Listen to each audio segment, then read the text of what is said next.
Bismillahirrahmanirrahim. Assalamualaikum warahmatullahi wabarakatuh. Kita sambung perbincangan kita sebentar tadi. Saya minta maaf kerana tadi ada masalah gangguan line di sinilah. Untuk makluman semua, sekarang saya berada di Sabah, bumi Sabah, bumi di bawah Bayu. Jadi mungkin ada sedikit masalah gangguan. Jadi saya harapkan agar dimaafkanlah. InsyaAllah mudah-mudahan pada kali ini harap-harap tiada lagi masalah lain untuk kita lah. InsyaAllah mudah-mudahan Allah memberkati setiap kita punya perkongsian kita pada hari ini.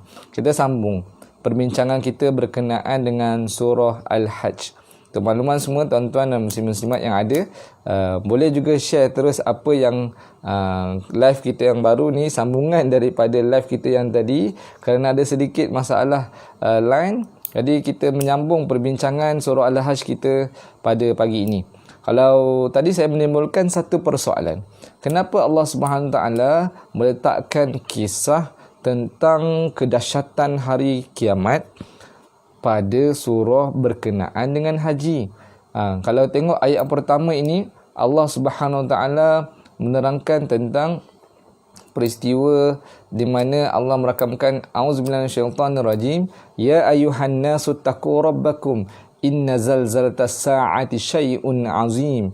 Maksud dia apa? Wahai umat manusia, bertakwalah kepada Tuhan kamu, sesungguhnya kedahsyatan gempa hari kiamat itu adalah satu perkara yang amat besar ataupun amat dahsyat.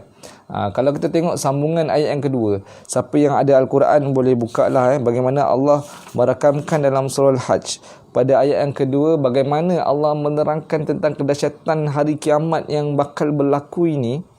Allah Subhanahu Wa Taala berfirman, yauma tarawnaha tazhalu kullu murdi'atin amma arda'at wa tada'u kullu dhati hamlin hamlaha wa taran nasa sukara wa ma hum bisukara walakin 'adzabullahi syadid. Ini sambungan ayat yang kedua dalam surah Al-Hajj ini. Allah menerangkan kedahsyatan hari kiamat tu bagaimana.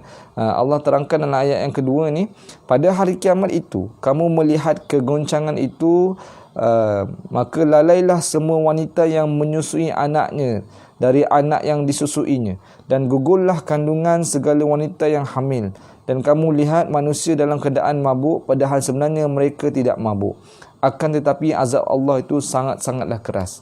Hal ini menunjukkan bahawa dahsyatnya hari kedahsyatan hari kiamat ini, sehingga kan orang wanita yang menyusukan anaknya, mereka pun tidak kisah tentang anaknya. Mereka kisah hanya untuk diri mereka sendiri. Orang yang hamil boleh gugur kandungannya. Bayangkan dahsyatnya. Sedangkan kita nak rasa orang yang mengandung ni, kalau dia gugurkan kandungannya ataupun kandungannya tu gugur, rasa sakit yang teramat sangat. Tapi bila mana hari kiamat berlaku, keguguran anak sekalipun langsung tidak dirasai satu yang teruk, kerana kedahsyatan hari kiamat tu jauh berkali-kali ganda lebih teruk daripada orang yang kesakitan keguguran anak tersebutlah. Manusia berada dalam keadaan yang mabuk sedangkan mereka tidak mabuk. Jadi itulah yang berlaku dahsyatnya hari kiamat. Dan bagaimanalah perkaitan peristiwa-peristiwa hari kiamat ini dengan tentang surah Al-Hajj. Banyak ulama membincangkan tentang gambaran hari kiamat dan juga bagaimana perjalanan manusia setelah mereka meninggal dunia, kemudian berlakunya hari kiamat, kemudian mereka dibangkitkan, dikumpulkan di padang mahsyar. Ada beberapa peristiwa-peristiwa itu yang boleh kita ambil sebagai pengajaran dalam ibadah haji. Sebagai contohnya, manusia pada satu hari nanti akan dikumpulkan. Selepasnya kita berlakunya hari kiamat, manusia dibangkitkan, manusia akan dikumpulkan beramai-ramai di padang mahsyar. Hal ini juga peristiwa yang seakan-akan sama berlaku ketika mana berhimpunnya umat Islam, yang kita tengok sangat ramai sebelum-sebelum ini menunaikan haji, bertawaf di Kaabah dan sebagainya. Kita nampak berjuta-juta manusia berhimpun di Mekah dan juga berhimpun di sekitar Kaabah untuk menunaikan ibadah haji. Itu pun kita dah rasa cukup ramai. Cuba kita bayangkan apabila tibanya saat kita berkumpul di padang mahsyar. daripada seluruh umat manusia, bukan sekadar umat Islam saja, tetapi seluruh umat manusia yang berkumpul di padang mahsyar, yang hidup dari zaman Nabi Adam alaihissalam sehinggalah Nabi Muhammad hingga ke akhir zaman, berkumpul di padang mahsyar untuk dinantikan proses hisab mereka. Sebab itulah perkaitan surah Al-Hajj ini dengan surah yang sebelum ini adalah surah Al-Anbiya. Bagaimana surah Al-Anbiya itu bermula tentang kisah penghisaban manusia. Allah SWT mulakan surah Al-Anbiya dengan iqtaraba linnasi hisabuhum wa hum fi ghaflatin mu'ridun. Itu ayat pertama. Allah mulakan surah Al-Anbiya dengan iqtaraba linnasi hisabuhum. Ketahuilah manusia bahawa hisab tu, hari penghisaban kamu sangatlah dekat. Tapi kamu manusia ramai lagi yang masih dalam keadaan yang lalai. Ini satu peristiwa yang seakan-akan mempunyai sambungan, mempunyai perkaitan daripada surah Al-Anbiya dengan surah Al-Hajj. Bagaimana peristiwa perjalanan, kalau kita tahu ibadah haji ni merupakan satu ibadah yang memerlukan satu perjalanan yang agak jauh. Mungkin kalau kita dari Malaysia nak ke Mekah, merupakan kita terpaksa mengambil perjalanan yang jauh, kita naik kapal terbang dan sebagainya. Dan bila mana kita bersiap sedia untuk beribadah, kita perlu berada di tempat-tempat yang tertentu untuk kita menyempurnakan ibadah haji. Antaranya bagaimana kita terpaksa tawaf sebanyak 7 kali di sepanjang sekitar Kaabah dan sebagainya. Kemudian kita perlu berlari-lari anak, kita perlu sa'i antara Safa dan Marwah, dan itu merupakan satu perjalanan daripada satu destinasi ke satu destinasi. Hal ini juga sama apabila berlakunya hari kiamat, apabila kehidupan manusia ini merupakan satu perjalanan daripada satu alam dunia ini. Bila mana kita mati, bila mana berlakunya hari kiamat, kita akan masuk ke alam seterusnya melalui satu proses perjalanan yang kita perlu tempuhi dari satu keadaan ke satu keadaan. Hal ini perlu kita persiapkan amalan untuk kita selamat melalui setiap destinasi itu dengan baiknya. Sebab kalaulah kita tak persiapkan amalan kita di dunia ni, pasti kita akan ada bermasalah dengan perjalanan yang seterusnya. Begitu juga kalau kita boleh ambil analoginya ketika mana peristiwa haji. Mana haji ni kita ada banyaklah, kita kena bermalam, kita kena mabit di Muzdalifah, kita perlu sa'i, kemudian kita perlu tawaf lagi dan sebagainya, kita kena berkumpul di padang Arafah, dan semua itu merupakan satu perjalanan ibadah yang perlu kita lalui daripada satu ibadah ke satu ibadah dalam manasik haji. Begitu juga dalam peristiwa perjalanan hidup manusia ini, yang mana apabila berlakunya peristiwa hari kiamat, mulalah satu perjalanan kehidupan kita yang lain, dan kita perlu tempuh satu persatu perjalanan tersebut dengan sifat takwa kepada Allah SWT. Kalau kita bayangkan, kita menunaikan haji, kita akan berkumpul dan kita akan melihat ramai lautan umat Islam yang juga turut berkumpul.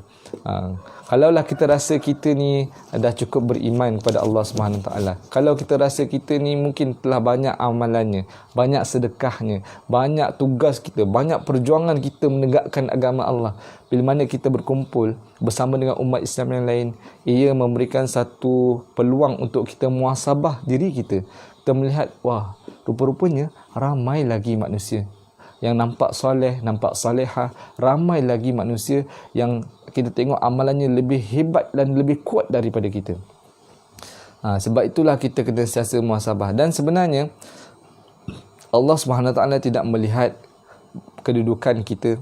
Allah SWT tidak melihat harta yang kita kumpul di dunia. Allah SWT tidak melihat kita punya jawatan di dunia ini, tetapi yang menjadi pembeza, yang menjadi perbezaan antara kita dengan seluruh lautan manusia yang mungkin turut bersama-sama kita berkumpul ketika kita menunaikan ibadah haji adalah ketakwaan kita kepada Allah SWT. Sebab tu Allah mulakan surah ini dengan menyuruh manusia dengan bertakwa kepada Allah SWT. Ya ayuhan nasu taqu rabbakum. Wahai manusia, bertakwalah kita kepada Allah, kepada Tuhan kamu. Ini merupakan satu panggilan untuk kita benar-benar menjadi orang bertakwa. Bertakwa ni macam mana? Kita buatlah apa yang Allah suruh dan tinggalkanlah apa yang Allah larang. InsyaAllah dengan itu kita mampu menjadi orang yang bertakwa. Sebab apa? Orang yang bertakwa itulah orang yang mulia. Orang yang bertakwa itulah orang yang mulia. Kerana kemuliaan itu bukan diukur dengan wajah kita yang handsome, wajah kita yang cantik. Kemuliaan itu bukan diukur dengan gaji kita yang banyak. Kemuliaan itu bukan diukur dengan kedudukan dan jawatan kita yang tinggi. Tapi kemuliaan itu diukur dengan takwa. Bagaimana Allah SWT merakamkan dalam surah Al-Hujurat ayat yang ke-13. Inna akramakum indallahi atqakum. Sesungguhnya manusia yang paling mulia dalam kalangan kamu adalah mereka yang paling bertakwa dalam kalangan kita. Jadi usahakan diri untuk kita menjadi orang yang bertakwa. Mudah-mudahan itu akan menjadi asbab kita menjadi orang yang mulia di sisi Allah Subhanahu Wa Taala. Itu sedikit berkaitan kenapalah surah Al-Hajj ini dijadikan dan dimulakan surah ini dengan peristiwa gambaran hari kiamat. Okay, tuan-tuan dan puan-puan, muslimin muslimat dan dirahmati Allah SWT, saya menyeru kepada semua yang mungkin masih lagi bersama dengan saya pada pagi ini untuk kita sama-sama kongsikan live kita kepada sahabat-sahabat yang kita yang lain. Mudah-mudahan kita dengan itu dia memberikan sedikit kebaikan dan manfaat, bukan sekadar untuk diri kita, tetapi ia memberikan kebaikan juga untuk orang lain, insya-Allah. Jadi kita bila mana mendalami surah Al-Hajj ni, kita kena berusaha untuk mengambil pengajaran yang boleh kita ambil dalam surah ini. Saya nak letakkan 3 pengajaran yang boleh kita ambil dalam surah ini. Yang pertama sekali adalah berkenaan dengan tarbiyah ibadah haji. Tarbiyah ibadah haji. Mungkin boleh tulis di ruangan chat. Antara pengajaran yang boleh kita ambil, yang pertama tarbiyah ibadah haji. Mana surah ini surah Al-Hajj. Sudah tentu maksudnya adalah 5 yang sebaiknya yang kita wajib buat sekiranya kita mampu. Kita wajib buat sekiranya kita mampu. Mungkin ada yang mendengar live saya pada pagi ini, mungkin boleh kongsikan pengalaman anda menunaikan ibadah haji, ataupun ada yang sudah diberi peluang untuk menjejakkan kaki di Masjidil Haram. Mungkin ada sedikit pengalaman, boleh kongsikan di ruangan chat. Mudah-mudahan ia memberikan inspirasi dan motivasi kepada sahabat-sahabat kita yang lain untuk turut bersama-sama berusaha semampu yang boleh untuk kita melaksanakan ibadah haji ini. Walaupun sekarang ni musim Covid, kita maknanya kota umat Islam yang boleh menunaikan haji ini dikurangkan. Namun kita doalah pada satu hari nanti, mudah-mudahan apabila semua masalah, semua pandemik Covid ini telah hilang, maka insya-Allah kita bersama-sama dapat menunaikan ibadah haji, insya-Allah. Mungkin kalau ada pengalaman boleh sharekanlah di ruangan komen. Yang pertama sekali, apa yang kita boleh belajar daripada surah Al-Hajj adalah tarbiyah haji. Kenapa? Bila mana surah Al-Hajj ini menerangkan tentang kisah haji, ia pasti memberikan satu kelebihan ataupun satu pengajaran yang boleh kita ambil untuk kita aplikasi dalam kehidupan kita. Yang pertama sekali, dalam surah Al-Hajj ini, kalau kita tengok dalam ayat yang kelima, Allah Subhanahu Wa Taala menerangkan bahawa kita ni, semua manusia ini dijadikan daripada tanah, dijadikan daripada air mani yang hina, yang satu hari nanti kita akan berhimpun beramai-ramai di padang mahsyar untuk dinantikan saat kita dihisap dan diperhitungkan amalan oleh Allah SWT. Ini berlaku kepada, macam saya terangkan sebelum tadilah, bagaimana kita rasakan perhimpunan umat Islam yang terbesar pada musim haji ini melambangkan bagaimana kita satu hari nanti akan berhimpun beramai-ramai di padang mahsyar menanti saat kita dihisap oleh Allah SWT. Yang kita nak persiapkan adalah takwa dalam diri kita, yang itu yang menjadikan kita ini mulia di sisi Allah SWT, dan itulah yang akan menjadi bekalan untuk kita bertemu dengan Allah SWT. Itu yang pertama. Yang keduanya, bagaimana apa yang kita boleh belajar daripada ibadah haji dan boleh mengambil pengajaran dalam hidup kita. Bagaimana dalam ayat yang ke-73, mungkin boleh tulis ayat yang ke-73, bagaimana satu perhimpunan yang sangat besar untuk mencipta seekor lalat dicabar oleh Allah SWT. Allah mencabar sekiranya manusia ni kumpul lah ramai-ramai, ataupun ada, kalau kita fahamkan di Kaabah pada zaman Nabi Muhammad SAW banyak sangat patung-patung berhala. Banyak sangat patung-patung berhala, dan satu cabaran yang Allah berikan, cubalah patung berhala ini kalaulah betul-betul patung berhala ini satu Tuhan yang kuat, yang hebat, yang berkuasa, cubalah suruh mereka jadikan mencipta seekor lalat. Kumpullah orang-orang dan juga kumpullah berhala-berhala musuh-musuh Islam ni untuk cuba menghasilkan satu ekor lalat. Tapi sudah pasti sebanyak mana pun berhala yang ada, pasti tidak akan mampu untuk menghasilkan dan mencipta seekor lalat. Dan ini juga bagaimana kita tengok kaitan peristiwa haji dan juga jihad. Sebab tu ada diterangkan pada kronologi ayat-ayat Al-Quran dalam surah Al-Hajj ini. Salah satunya bagaimana Allah menerangkan tentang jihad. Jihad juga ada kaitan dengan ibadah haji, di mana ibadah haji ini merupakan satu proses yang kita kena bersungguh-sungguh untuk menunaikan ibadah tersebut. Macam mana saya sebut tadi, ibadah haji ini bukan satu ibadah yang mudah untuk kita lakukan, dan hanya orang yang mampu sahaja yang mampu untuk melakukan ibadah haji, sama ada mampu dari sudut fizikalnya, mampu dari sudut keuangannya, dan mampu dari sudut hatinya untuk sampai ke tanah suci untuk menunaikan ibadah haji. Kadang-kadang Allah tak memberikan kesempatan untuk kita untuk menunaikan haji, mungkin disebabkan kita belum lagi betul-betul inginkan diri kita, hati kita untuk menunaikan ibadah tersebut. Mungkin kita ni belum bersungguh-sungguh, hati kita belum terasa bersungguh-sungguh untuk menunaikan ibadah tersebut. Sebab itu Allah SWT belum lagi memberikan peluang untuk kita ada kesempatan menunaikan ibadah tersebut.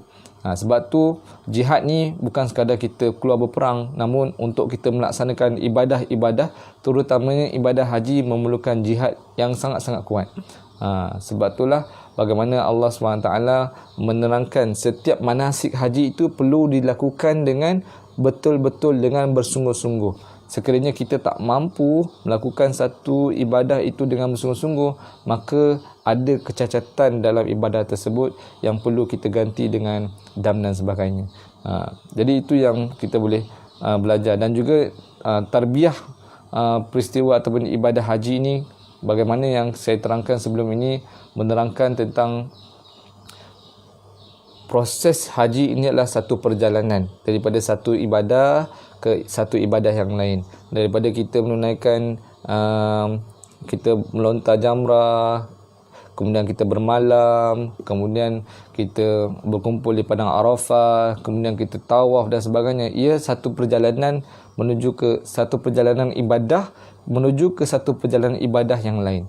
Ia menunjukkan bahawa ibadah haji ini merupakan satu proses perjalanan ibadah yang perlu kita teliti satu persatu, perlu kita laksanakan satu persatu supaya ibadah itu menjadi sempurna. Jadi ini adalah satu benda yang boleh kita jadi ambillah untuk kita amalkan dalam kehidupan kita, insya-Allah. Pengajaran yang kedua yang boleh kita ambil dalam peristiwa hijrah yang boleh kita ambil dalam surah Al-Hajj ini, melihat bagaimana Allah Subhanahu Wa Taala akan menjadi pelindung, pembela kepada orang yang beriman. Mungkin boleh tolong tulis di ruangan chat. Pengajaran yang kedua adalah Allah Subhanahu Wa Taala akan menjadi pelindung dan juga pembela orang yang beriman. Hal ini dirakamkan dalam surah ini juga kalau kita boleh tengok sama-sama dalam surah Al-Hajj ni bagaimana Allah Subhanahu Wa Taala menerangkan dalam ayat yang ke-38. Allah SWT menerangkan dalam ayat yang ke-38. Pengajaran yang kedua adalah Allah SWT menjadi pembela kepada orang yang beriman. Allah SWT firman dalam surah ini dalam ayat yang ke-38, A'udzubillahi minasyaitonir rajim. Innallaha yudafi'u 'anil ladzina amanu. Innallaha yuhibbul kulla khawadin kafur.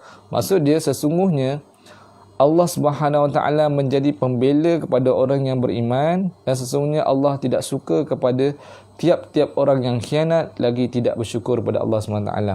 Hal ini kita boleh tengok dalam jihad, dalam apa jua yang kita lakukan.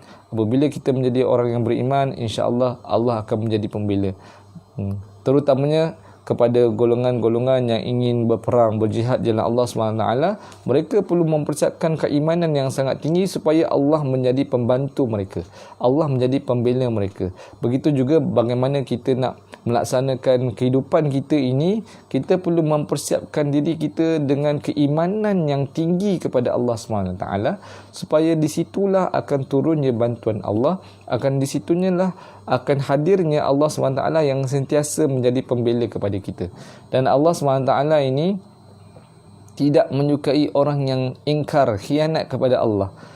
Allah tak suka kepada kita yang selalu melakukan kemaksiatan dan dosa kepada Allah. Apatah lagi kalau kita ni menjadi orang yang tidak bersyukur kepada Allah SWT. Jadi usahakanlah diri kita untuk mengelakkan diri kita daripada dosa dan maksiat, dan juga kita berusaha bersungguh-sungguh menjadi hamba yang bersyukur dan juga menjadi hamba yang beriman kepada Allah SWT. Mudah-mudahan Allah sentiasa bersama kita dan Allah akan memberikan apa jua yang kita inginkan selari dengan kehendak Allah Subhanahu Wa Taala. Kalau kita tengok bagaimana dalam surah ini juga ada sambungannya dalam ayat yang ke-39. Ini ayat 38. Ayat yang ke-39 Allah Subhanahu Wa Taala berfirman, "Udzina lil ladzina yuqataluna bi annahum zulimu wa innallaha ala nasrihim laqadir."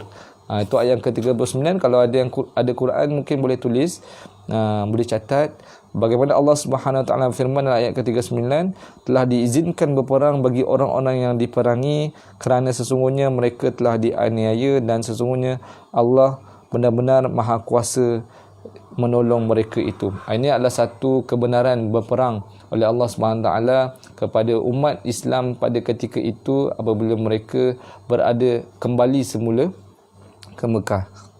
Ini, dan Allah SWT memberikan satu peluang apabila mereka menjadi orang beriman, Allah akan menjadi pembantu mereka.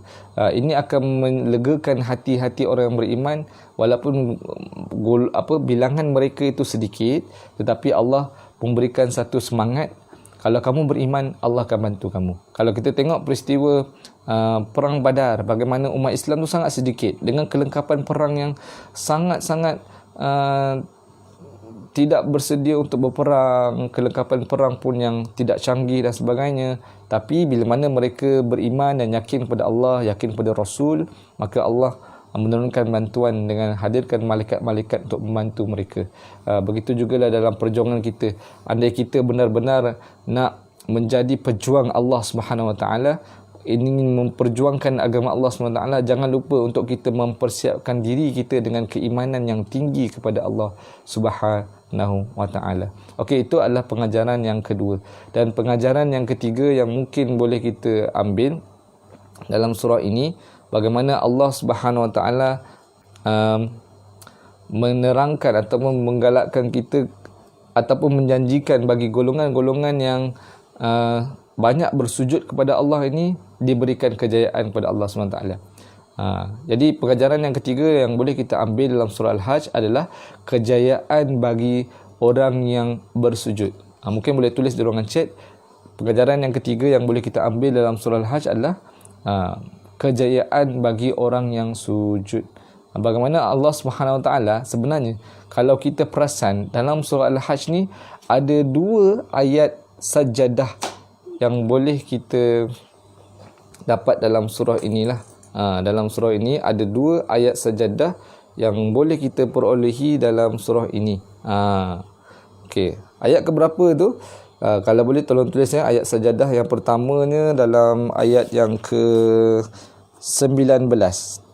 Yang pertama pada ayat yang ke-19, ayat sajadah. Yang ada kalau kita baca Quran ada logo macam kubah masjid tu kan. Itu ayat sajadah lah. Boleh tulislah pada ayat yang ke-19 yang pertamanya, dan yang keduanya dalam ayat yang ke-77. Dalam ayat yang ke-77. Kita boleh nampaklah dalam surah ini Allah Subhanahu Wa Taala meletakkan dua ayat sajadah. Saya minta maaf tadi saya cakap ayat 19 kan. Cuba kita tukar ayat 18. Ayat 18 dan ayat 77 menerangkan tentang bagaimana Allah Subhanahu Wa Taala merakamkan dua ayat sajadah yang ada dalam surah inilah. Pada ayat yang ke-18 dan 77 Allah SWT meletakkan ayat sajadah dalam surah ini. Kejap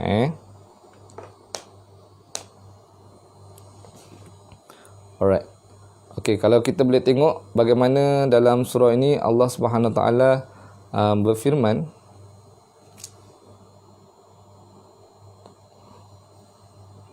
Yang ketiga, Allah Subhanahu Taala menerangkan bahawa dalam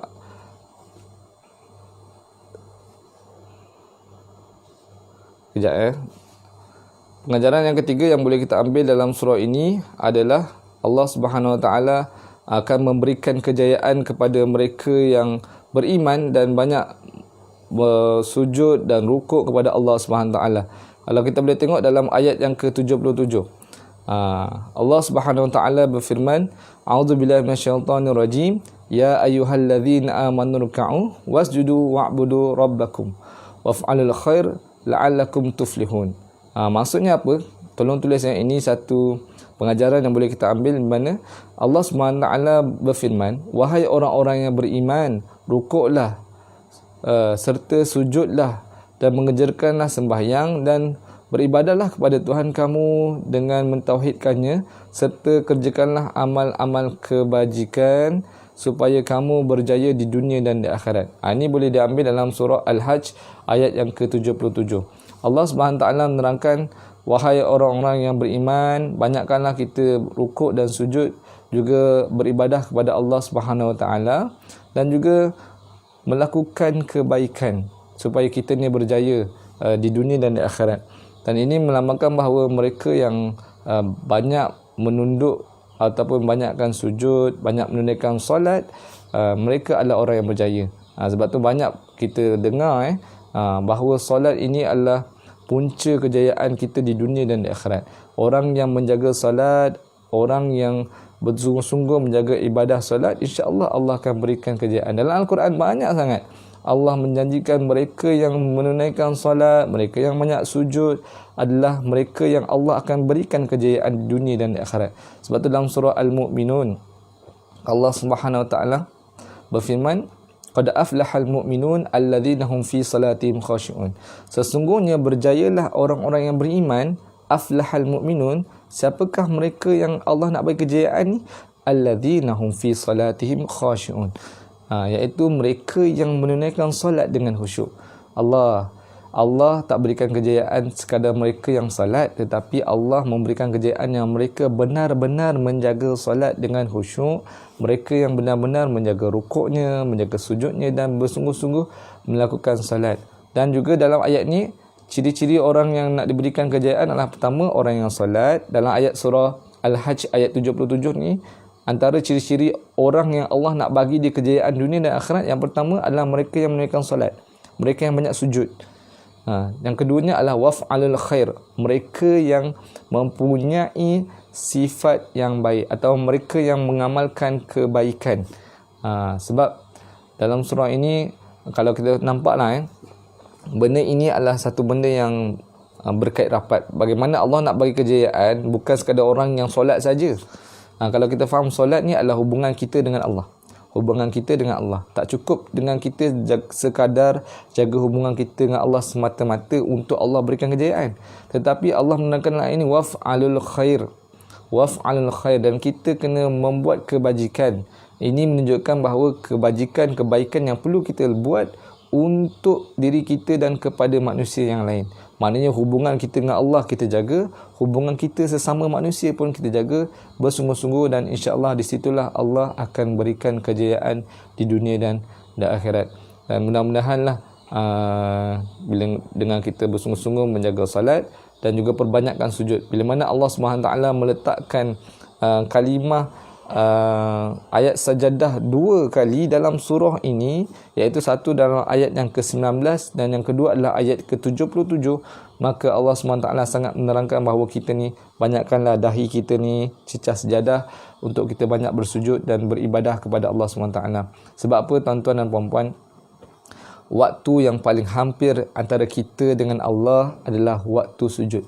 Dalam satu hadis Nabi Muhammad sallallahu alaihi wasallam, waktu yang paling hampir antara kita dengan Allah adalah waktu sujud. Sambungan hadis tersebut, maka perbanyakkanlah berdoa ketika sujud. Jadi mungkin kita bolehlah bangun pada waktu malam, kita tunaikan ibadah, solat-solat sunat dan sebagainya. Ketika sujud, kita berdoalah kepada Allah SWT. Mudah-mudahan waktu itulah waktu yang paling dekat kita dengan Allah. Ketika itulah bila mana kita panjatkan doa kita kepada Allah SWT, Allah SWT akan berikan dan makbulkan doa kita, insya-Allah. Jadi itu antara 3 pengajaran yang boleh kita ambil. Mudah-mudahan yang memberikan sedikit pengajaran untuk kita dan mungkin boleh kita amalkan bersama-sama. Dan saya ulang balik pengajaran yang boleh kita ambil dalam surah Al-Hajj. Yang pertama adalah tarbiyah di sebalik ibadah haji. Di mana ibadah haji ini, kalau kita tengok setiap satu persatu ibadahnya, dia ada kaitan dengan hidup kita dan boleh kita jadikan satu penguat untuk kita teruskan ibadah. Yang keduanya, Allah Subhanahu Wa Taala akan menjadi pembela kepada orang beriman. Jika ke mana kita menjadi orang beriman, insya-Allah Allah akan sentiasa membela kita di dunia dan di akhirat. Dan yang ketiga sekali, rumusan pengajaran yang boleh kita ambil pada hari ini, kejayaan bagi orang yang banyak sujud dan banyak menunaikan ibadah, menjaga solat dan juga menjaga hubungan dia sesama manusia dengan melaksanakan amal-amal kebajikan. Itulah satu syarat untuk Allah berikan kejayaan kita di dunia dan juga di akhirat. Dan insya-Allah mudah-mudahan perkongsian kita pada pagi ini memberikan sedikit kefahaman kepada kita dan memberikan kita satu kesedaran untuk kita lebih memahami surah Al-Hajj. Mudah-mudahan dengan itu kita dapat bersama-sama menjadi seorang Islam yang semakin dekat dengan Al-Quran dan semakin faham kepada Al-Quran lah. Jadi tuan-tuan dan puan-puan, sekiranya tuan-tuan dan puan-puan ingin memahami Al-Quran, saya mencadangkan agar tuan-tuan dan puan-puan boleh dapatkan buku di sebalik 114 nama-nama surah. Mudah-mudahan ia menjadi satu buku yang menjadi panduan untuk kita lebih memahami Al-Quran, kerana dalam buku 114 surah ini diterangkan sedikit kesimpulan ataupun pengajaran yang boleh kita ambil dalam setiap surah yang ada dalam Al-Quran, dan ia sebenarnya memberi kefahaman kita untuk kita beramal kepada apa yang terkandung dalam Al-Quran. Dan siapa yang nak berminat untuk dapatkan buku di sebalik 114 surah, mungkin boleh tinggalkan nombor telefon anda di ruangan chat untuk tim di sebalik 114 nama surah ni hubungi anda, ataupun boleh PM kami di ruangan chat messenger. Mudah-mudahan usaha kita untuk mendalami Al-Quran itu dipermudahkan dengan adanya buku di sebalik 114 surah. Dan sebenarnya saya pun banyak membuat rujukan ataupun membaca dengan buku ini, dan saya sangat menggalakkanlah kepada tuan-tuan dan puan-puan untuk memiliki buku tersebut. Boleh klik link di ruangan chat ini yang telah dikongsi oleh Sir Shu'aib Sulaiman ni. Siapa yang nak beli buku di sebalik 114 surah, dan sebenarnya tim Pacu Resources juga telah mengeluarkan satu buku DIY Hafaz Al-Quran. Yang ni yang kita boleh juga dapatkan bersama-sama dengan buku 114 surah. Buku DIY Hafaz Quran di rumah ini membantu kita, sesiapa sahaja, walau apa pun pekerjaan dan profession kita, untuk mendalami Al-Quran dan juga menjadi seorang penghafal Al-Quran. Jadi boleh dapatkan buku ini dengan klik link yang di bawah di ruangan chat itulah. dan mungkin ramai di sini ejen-ejen ni boleh membantulah untuk kita dapatkan buku ini. Sebenarnya bila mana kita selangkah memahami apa yang terkandung dalam Al-Quran, sekiranya kita berusaha selangkah untuk menjadi ahli Al-Quran dengan bersungguh-sungguh menghafal Al-Quran, sebenarnya kita sedang menjemput syafaat Al-Quran untuk kita diselamatkan di hari kiamat nanti. Bagaimana satu hadis Nabi SAW yang saya tutup perkongsian saya pada hari ini dengan satu hadis Nabi, Iqra'ul Quran fa innahu ya'ti yaumal qiyamah syafi'an li ashabi. Bacalah Al-Quran, sesungguhnya Al-Quran ini akan datang pada hari kiamat menjadi syafaat kepada ahlinya, iaitu mereka yang membaca Al-Quran, menghafal Al-Quran dan mengamalkan Al-Quran.